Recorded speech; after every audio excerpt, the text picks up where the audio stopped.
This is FastBreak podcast. We have a big day. One of the greatest days of the year today. March Madness has started. Best day of the year. Come on. Some of the games are already wrapping up. Some more. There's like 12 games still to be played today. But today we're going to do all college basketball talk. We'll start with our Final Four predictions. We'll have some questions about conference tournaments and Iowa State's struggles with injuries down the stretch of the season. And then we'll talk about some upsets we could see happening along with the post-game of 18 Louisville versus 19 Creighton. So, Harry, give me some of your Final Four predictions. So, Final Four, out of the South region, I'm liking Auburn. I feel like they're by far the best team in that region. I think the only other team that could compete with them is Michigan State, but, I guess we'll see. And then I like Duke coming out. I think Cooper Flag's going to serve the first two games, come back the second weekend, and dominate like he's been doing the whole season. And then I like Houston over Tennessee. I think Houston is the best defensive team, one of the best defensive teams in the country, and I think it's going to be hard to compete with them as well because they can score the ball. And then in the last region, little plot twist, I like Texas Tech. So I like them too. I hope they beat Auburn if they make it that far.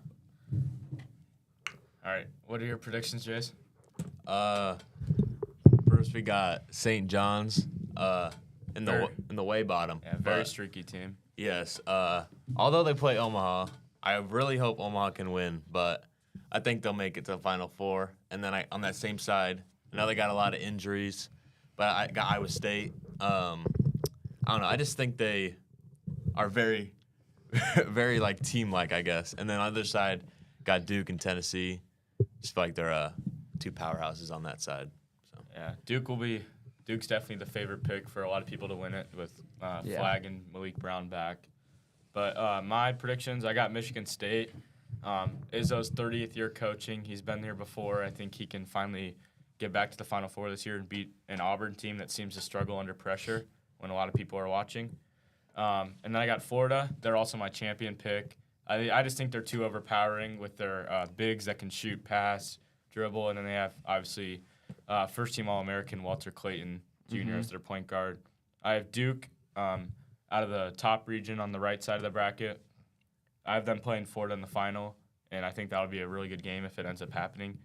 And then I also have Tennessee, who I think can beat Houston. I actually have Gonzaga beating Houston second round for a little upset magic.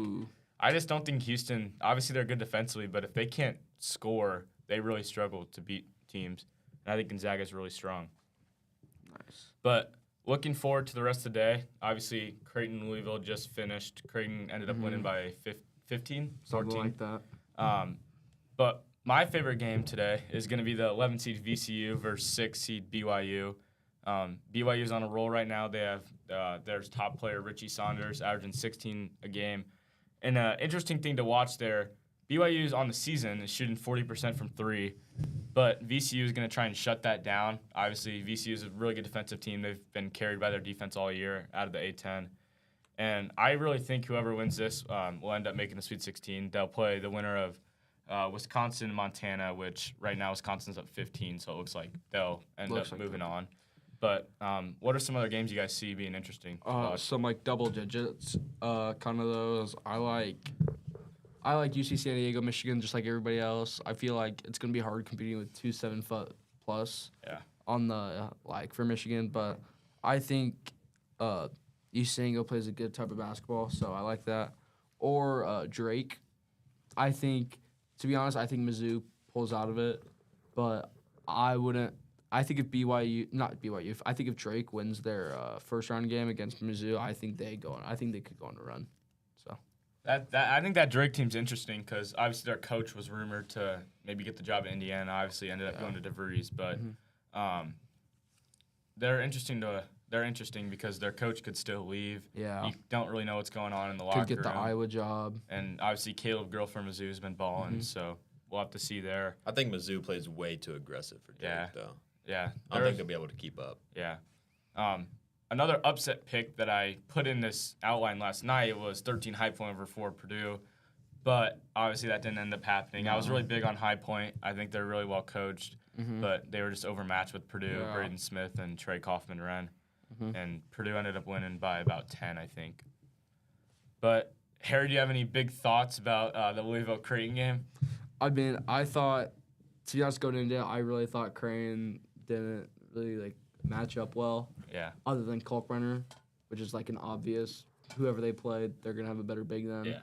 So, I mean, I thought at the start of the game when it kept going, I thought Louisville was gonna pull away, but then Creighton hits those 4 3-pointers in a row, gets the crowd, gets their 19-2 run. Yeah, gets their crowd in the game, even though they didn't have as much there as Louisville did, of course, because it's only an hour away for those Louisville fans to go. But I thought Creighton played a very well game. I thought they were really balanced on offense. I feel like they could have done better on defense, but it is hard when your guard play isn't the greatest defenders, and you have to go against two really good guards in Chucky Hepburn and Carson Edwards, or not Carson Edwards, but Terrence Edwards Jr. So that kind of leads us into the next segment. Obviously, Creighton won, but I think Louisville and Creighton both were kind of robbed on seeding. 100%, yeah. They post the AP poll a day after the brackets finalized, and Louisville ends up being the number 1 team in the AP poll, or number 10 team, in the AP poll, and they end up an 8 seed, where Michigan State's number 8 team in the AP poll, and they end up a 2 seed. That doesn't make much sense to me. I mean, didn't help them much. They did lose to a team that's. I mean, I did see though that Louisville was ranked, 31st in net. So I think they're taking that into more account than AP poll. But yeah, I actually had Louisville in my bracket beating Creighton. I was really worried about the matchup problems for Creighton, and obviously didn't end up mattering. But Creighton hit a lot of shots they hit a lot ahead. They hit a lot of good shots. So. Well, yeah, how can UConn and Marquette be be above Creighton when they lost below them? Yes. Yeah, that's the thing that doesn't make any sense to me. It's obvious the conference tournament doesn't even matter anymore. Obviously Auburn is going to be the number 1 seeded away, but they didn't even make their conference final. No. They're the number 1 overall seed and lost in their conference semis. On this topic of Robs, it's just UConn, it's that bias against them these past 2 years of being national champions that it's you kind of have to put them above a 9 seed because look at that 9's an ugly number compared to that 7 or 8 line. So I feel putting them at the 8's good. I mean, they were good this season. Don't get me wrong, they were good. But I feel Creighton beating them 2 out of the 3 times definitely should have pushed Creighton to be an 8 seed over them, or possibly even a 7. They played St. John's close in the tournament in the championship, other than the last 6 minutes of the game. But and then Marquette. To be honest, Marquette's the one that shocked me. I don't understand. I don't understand they're a 7 seed and Creighton's a 9. Creighton beat them at home 2 out of 3 times, didn't they? No, it was by a lot, wasn't it? They beat them at home by 15. Yeah, and lost them. And then they lost them on the road by 5. Yeah. So. And Marquette was ranked the number 2 team in the country, right? Or number 3. They were high up there. They were high up there earlier this season. Yeah. I just feel the committee right now is just taking too much into account, the preseason or the beginning of the season ranks, other than how they're playing in the last 2 months of the season. So yeah, you could also talk about the committee too with UNC sneaking. Yeah, 100%. That's 100%. crazy. I don't understand it. I made a couple brackets today, and I did have UNC beating Ole Miss, just purely I think they're playing with the kind of chip on their shoulder. They looked really good on Tuesday night. Yeah, they're playing with this chip on their shoulders, they beat San Diego State by about 25. People are saying, they shouldn't have been in. They're good enough to be in, but they don't deserve it. Yeah, they didn't earn it. They've had 14 options to win a quad 1 game, and they've won 1 of them. Yeah, they're 1-12 in quad 1. It's just I don't understand it. But looking at them against SDSU, who beat that Creighton team earlier this season, it's I think right now they could really be any seed above a 4. Who? UNC? Yeah. Yeah. But yeah, obviously R.J. Davis has kind of been carrying them the whole season. Yeah, and Ian Jackson. Bench, but yeah. Ian Jackson, the freshman. R.J. Davis ended up going 6 for 6 from 3 and ended up with 26 points to help them end up winning that game against San Diego State. And the thing that kind of shocked me was that during the selection show, UNC makes it, and then at the end, they put on the head committee director, and he ends up being the UNC athletic director. Do you guys have any thoughts on that? I thought that was... that definitely was a huge part of it. I think there's no way they didn't take that into account. Yeah, I think it's a huge bias. I feel people are saying he doesn't have a vote in it. But at the same time, if you're spending 3 to 4 months around this person, you're going to develop friendships with them. You're going to develop bias about their team. You're going to develop bias about their team. It's like, I mean, at that point, North Carolina shouldn't have been a bubble team, to be honest with you. At the start of the season, I thought they were going to be like a 6 or 7, but I mean, I think it's a big bias. Yeah. So, I mean, what can we do now, though? I mean, they're looking pretty good. So, but then the last game that we're gonna kind of touch on is Kansas Arkansas, down in the bottom bracket. You have Bill Self, John Calipari, and Patino all in the same bracket. One of those teams will advance to play each other. It's a legendary coaching region with Hurley also in there. Yeah, that's gonna be awesome. But yeah, Kansas right now, they're still kind of struggling. They ended up falling into a 7 seed, which still I think they should be lower. But Arkansas, they beat a Texas team that looked really good last night, although they didn't end up getting the win against Xavier. No. And it'll be interesting to see how Arkansas can hang with Kansas because they've struggled against high-end SEC teams like Tennessee and Florida, who obviously are really good. But it'll be interesting to see. I think they get Boogie Fland back, their best player, for the tournament. I mean, I was watching that Kansas UCF Big 12 tournament game, and to be honest, Kansas didn't look too great.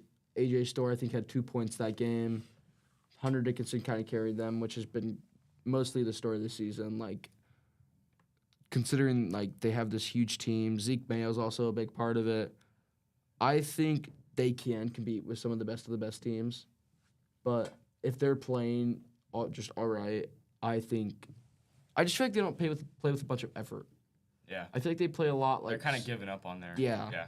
But I mean, Bill Self is a great coach. He can win in March. He can win those close games in March. So yeah, we'll have to see. But we'll be back next week. We'll be back next week with some round more of predictions, 32, Sweet 16, everything. Sweet 16, Elite 8 preview. There will be less games next week, obviously, but typically better games second weekend. Well, hopefully we're going to see some double-digit seeds, some Cinderella runs. Maybe Creighton can find a way to get in next week. If Creighton can beat Auburn, I mean, we'll see. We'll see. Well, I like their chances going. I don't know what this score's looking like. Auburn's 18-8. Auburn's up 18-8. It's Alabama State. Yeah, Come on now. We'll be back next week, but thanks for listening. I need to go end it.